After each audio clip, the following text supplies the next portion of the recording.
The Benjamin Dixon Show is only possible with listener support. Go to www.thebenjamindixonshow.com to register for our blog and join the Progressive Army.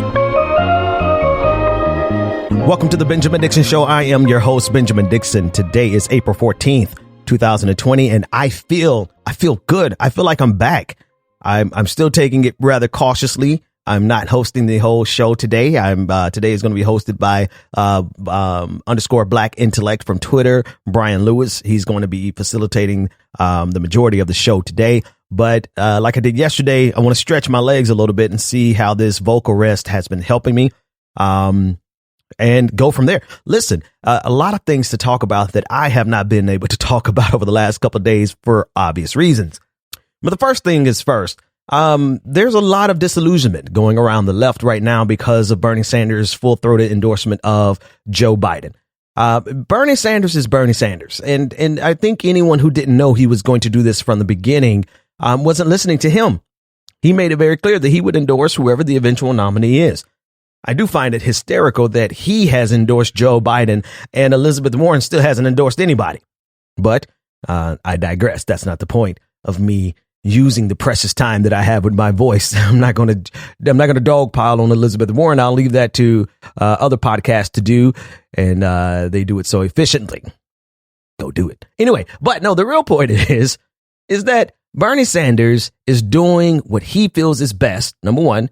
Number two, he's doing what I saw somebody, it was Nomiki Konst. She was talking about how he would have been neutralized in his position in the Senate if he didn't play ball. And that's the way the Democratic establishment works. I mean, that's the way any political party works. You can't really expect to fight against the political system, the political party, and maintain your power unless you successfully take over that party. So Bernie Sanders has been relegated back into somewhat of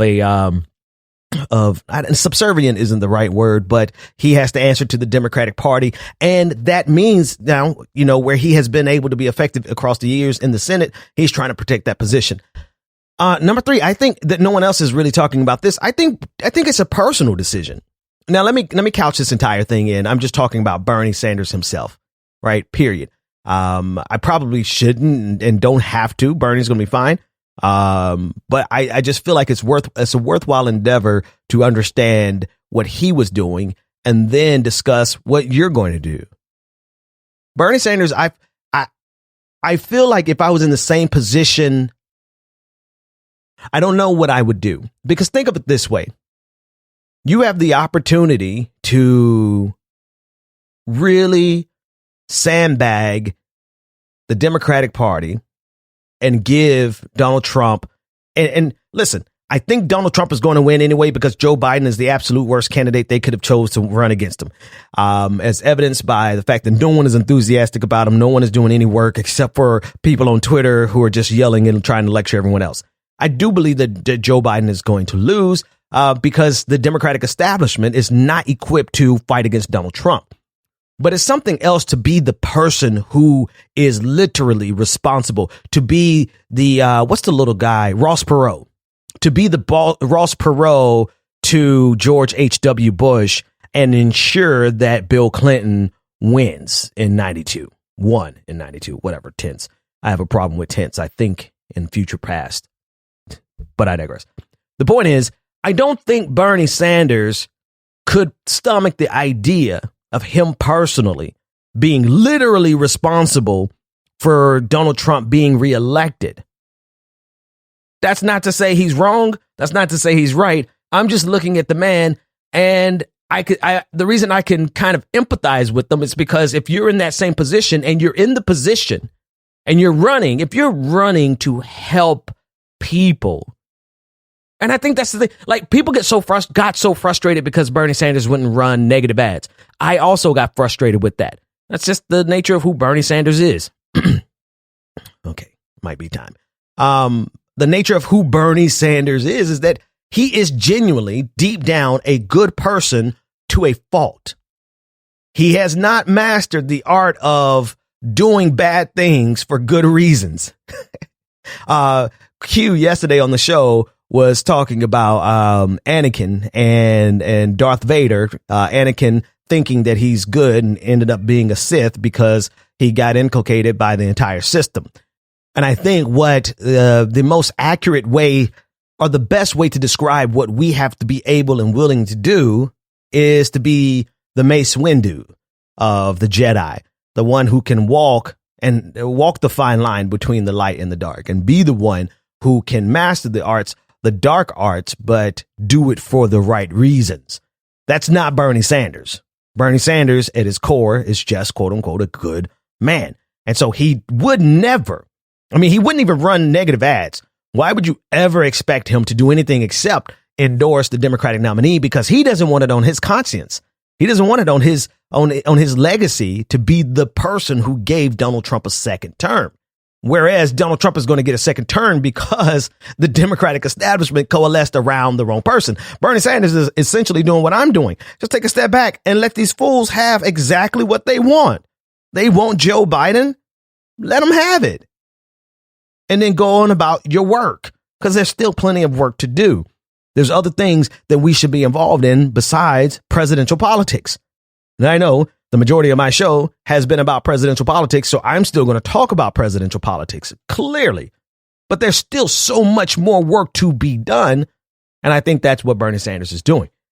Now, all of that said, I personally don't care who you vote for. I don't care I don't care if you don't vote. And to be quite honest with you, this is just my personal opinion. Like everyone who listens to me, you are involved in politics enough to make the decision for yourself. Some of you have already made it clear that getting rid of Donald Trump is the preeminent problem. That's the thing. That's what you want to focus on.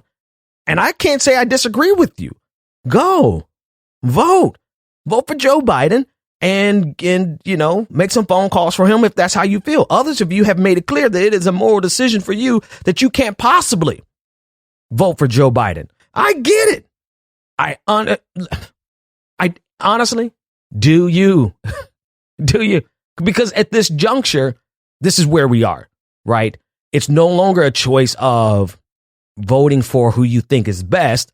It's a choice of what am I going to be able to live with myself? What decision will I make that I could live with myself with? And for some people, they honestly will not be able to live with themselves if they vote for Joe Biden. So why would we do like Mehdi Hassan or whatever his name is, the commentator who's on every network? Why would you antagonize people at this juncture? There's really no logical reason for you to antagonize people who have decided not to vote at all. If you want to know what I'm going to do, first and foremost, I think we are all kind of being a little bit deluded about this election because the coronavirus is not going to be gone by November.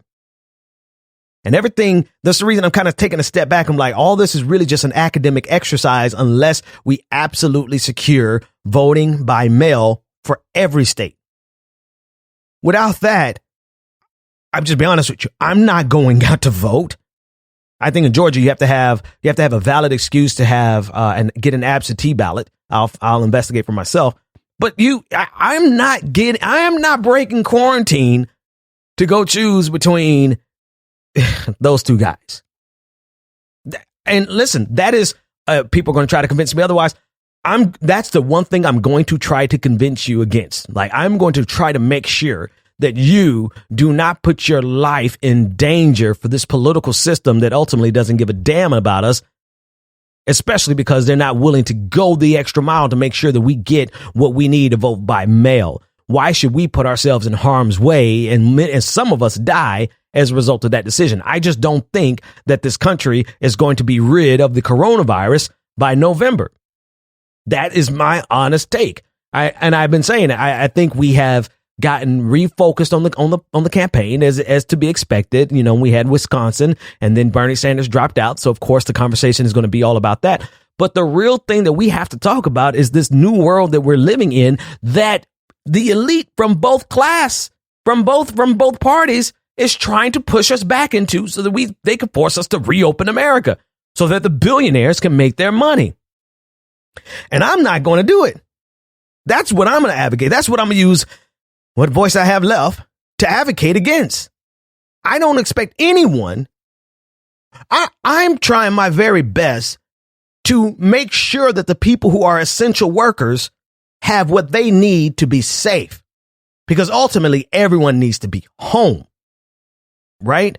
So why would I in turn not inform you that this virus ain't going to be gone by November?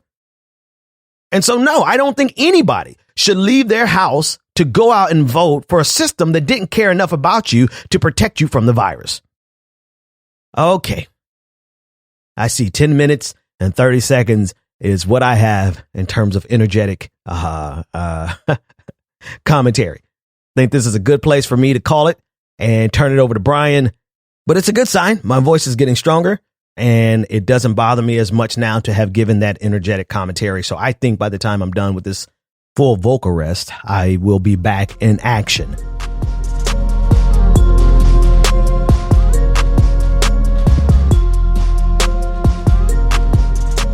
Welcome to another episode of the Benjamin Dixon Show. Of course, I'm not Ben. My name is Brian Lewis, and it is April the 14th, 2020. I'm recording this April the 13th, though, at night, which is pretty interesting. I usually record during the day, but anyway, Ben is still recovering.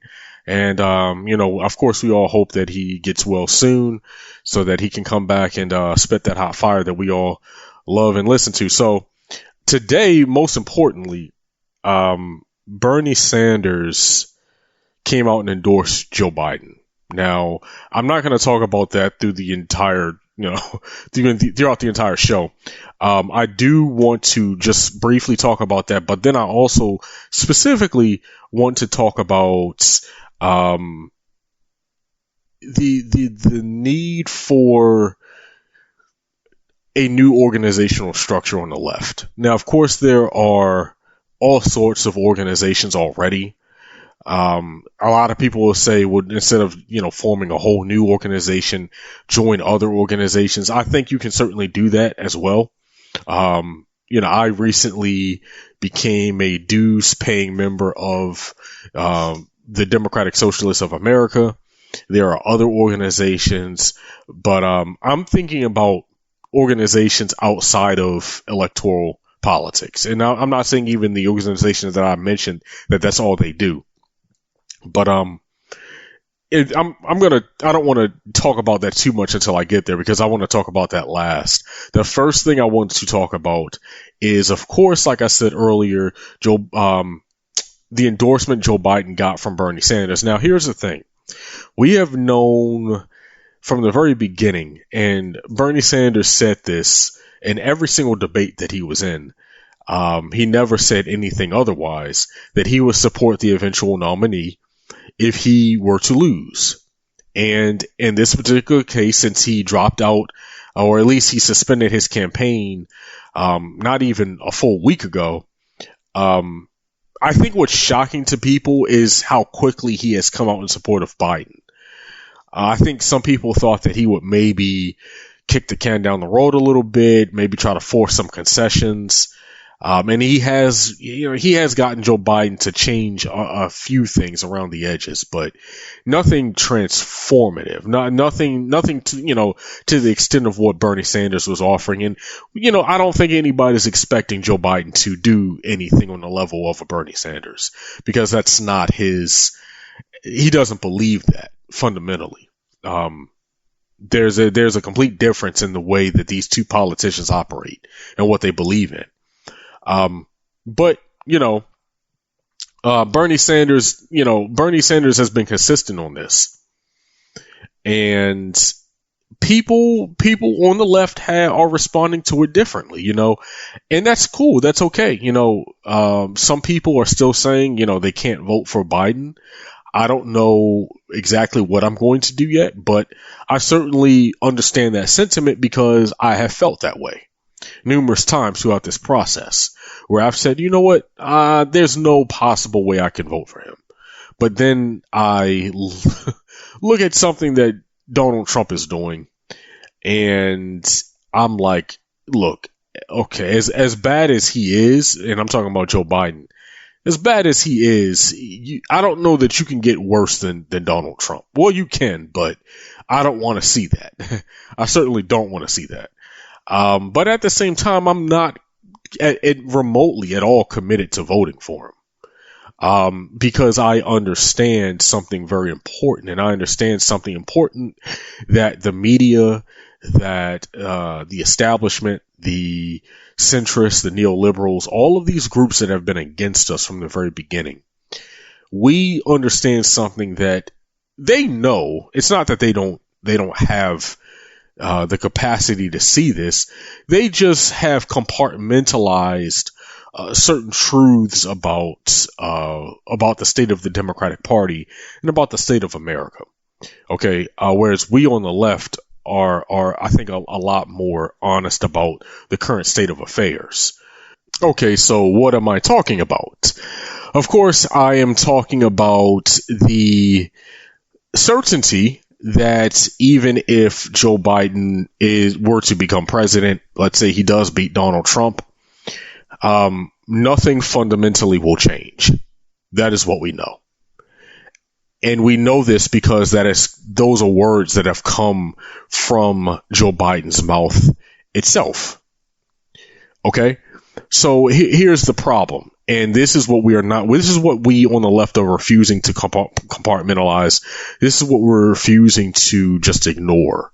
Okay, it's that we have a very limited time. We have a very small window to actually change this country substantively, to help people out for the better in terms of healthcare, in terms of the environment, in terms of criminal justice, in terms of living wage, in terms of a complete leftward shift in this country. We have a very small window. We can't actually keep assuming that the system as it currently exists today is always going to be there to allow us to use it the way that it exists.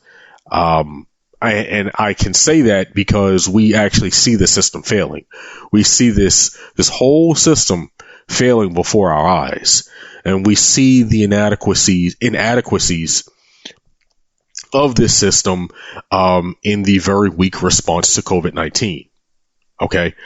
And then also on top of that, some of us who are also aware see what's actually being done to the electoral process in this country by the right wing, by the Republicans, by the GOP. They're attacking voting rights, and they've been doing this since 2013 consistently, since they gutted the Voting Rights Act of 1965. But every year, every couple years, it's ratcheting up more and more and more to now we are actually having Trump. We're seeing that he's actually trying to defund, and really, I think get rid of, well, he really can't get rid of it, but privatize the USPS, the United States Postal Service. And a lot of people, and I agree with this, think this is being done to stop any mail-in voting. Okay. He wants to do this to prevent mail-in voting because they've pretty much played their hand already and said that, mail-in voting is going to hurt us a lot. Because obviously, it's more people are likely to vote if all you have to do is send them a ballot in the mail and they just send it in, and then the postal man comes and picks it up and takes it back and it gets counted. Obviously, more people are going to participate now if that is the process. So they don't want that. Okay, they've gotten by, and this lets you know that this stuff that they could have been doing the whole time, that they just didn't want to do. And now we're in a situation because of a pandemic, they're being forced to think about new ways of solving problems. And these new ways don't really fit in with the system that they currently have in place. So if the system that they have in place that they benefit from is a system where, you're kind of just banking on people physically going out, waiting in line, sometimes depending on where you're at for hours to actually vote. And a lot of people don't want to do that. A lot of people can't take off from work. A lot of people don't want to take off from work. A lot of people just don't do it. And turnout is decreased because of that. Well, if you send out ballots to every American in the mail, you're guaranteeing a massive voting percentage in terms of the population. And Republicans don't want that. So my point for bringing all of this up is we can't even depend on the democratic process for too much longer. That's the point. Okay. So the window is small because what people are doing is people are assuming that, we're always going to have this system in place which is where this whole centrist neoliberal notion of, let's just get Joe in now and we can worry about all this other stuff later on down the road. It's always our issues that are being kicked down the road and prolonged. But it's based on the assumption that this system as it currently works will always be there. Okay, and what a lot of us on the left understand is that no, that's actually not the case. And there are all sorts of red flags and warning signs flashing right now showing that Western style democracy is failing. It's failing in America and it's failing elsewhere around the world. Okay, as democracies become corrupted. Okay, and right now our democracy is quite corrupted. So just wrapping up my opinion on Bernie Sanders. Like I said, I'm not really gonna tell people what to do in November or necessarily how they should feel about Bernie Sanders doing that. The only thing I'll say is that it just wasn't surprising because he said from the very beginning that he was gonna do that. So I can't act surprised when he actually does it. You know, I am taken aback a little bit by how quickly he did it. But that's really it. It didn't really, honestly, as a matter of fact, I guess I should have expected a big thing on social media about it, but I didn't really expect it to be that big. But maybe I guessed, maybe I was obviously wrong about that because people have been talking about it all day.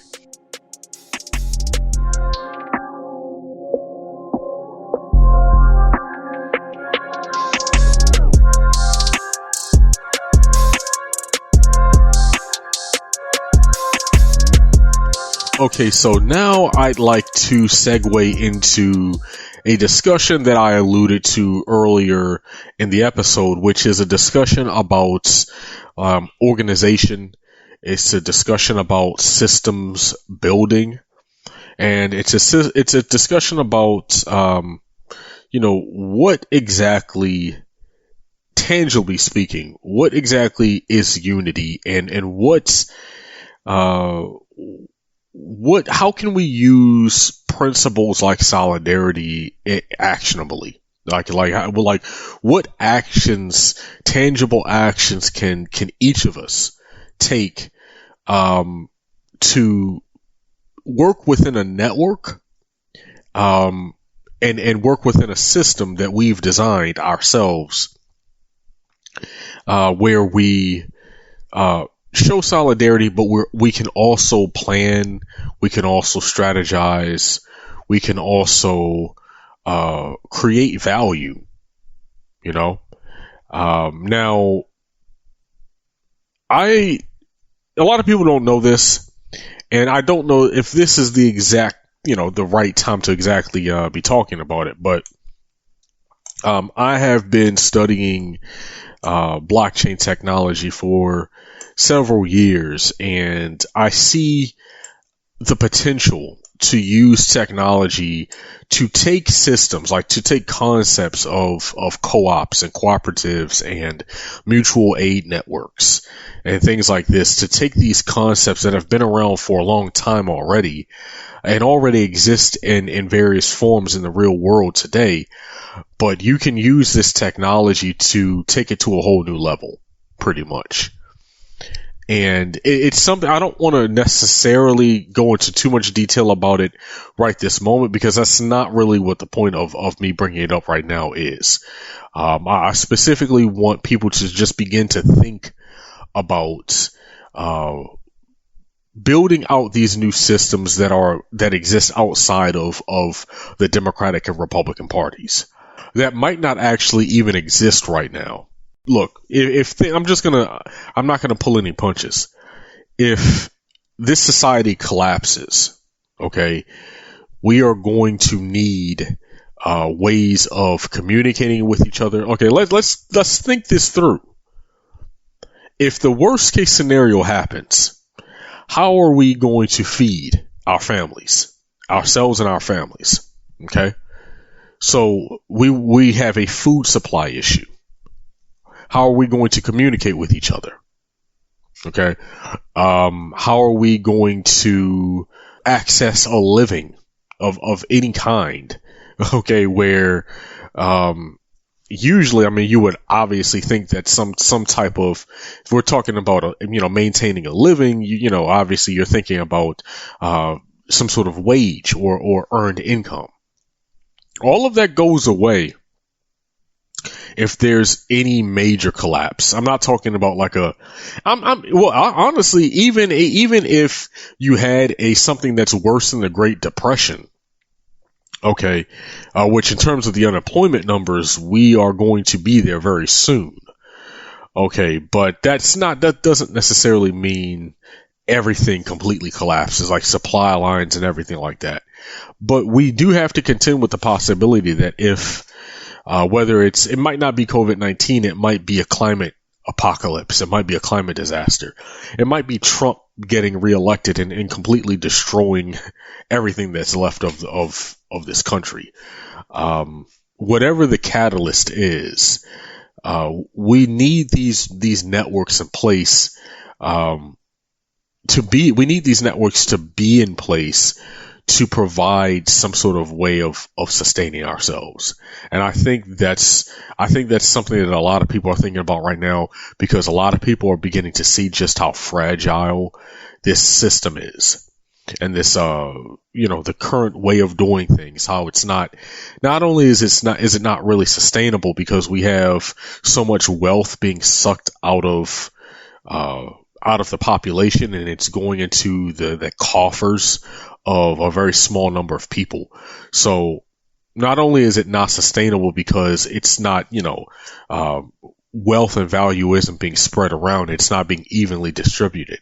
So it's creating these vast inequality barriers where you have, people who are just getting by, who are at the bottom. And then, you almost like this pyramid structure, the further you go up to the top, the more stratified it gets, to the point where, you have at the very top, you have a very small number of people who control the overwhelming majority of the wealth. That's not a sustainable system. Okay. And it doesn't take someone with a PhD to explain that to people, so no one is actually thinking about what happens when the things that we have just gotten accustomed to and gotten used to, what happens when this doesn't exist anymore? That's really what should scare people. So that's why I said that's why we really need to begin now, to start thinking about building out new infrastructures.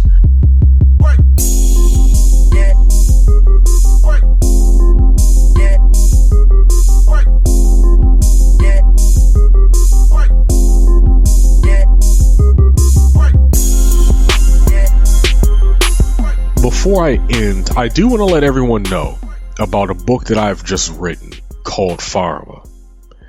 Farima. Farima is a science fiction book that takes place in 2082. Now, I don't want to just talk about the book. I really want to talk about the inspiration behind the book, because I saw, like, for years, people talking about the lack of representation within science fiction and fantasy as well.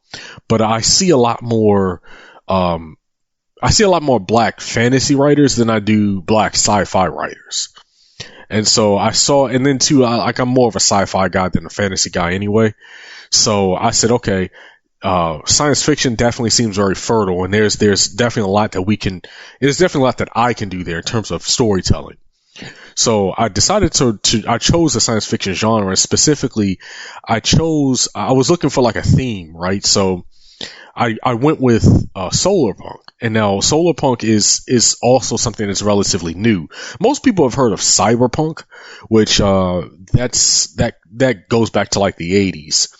And there have been like a lot of movies that have come out, at least a few movies that have come out with cyberpunk themes. Most notably Blade Runner, the Blade Runner movies, Ghost in the Shell, which is an anime that's also cyberpunk.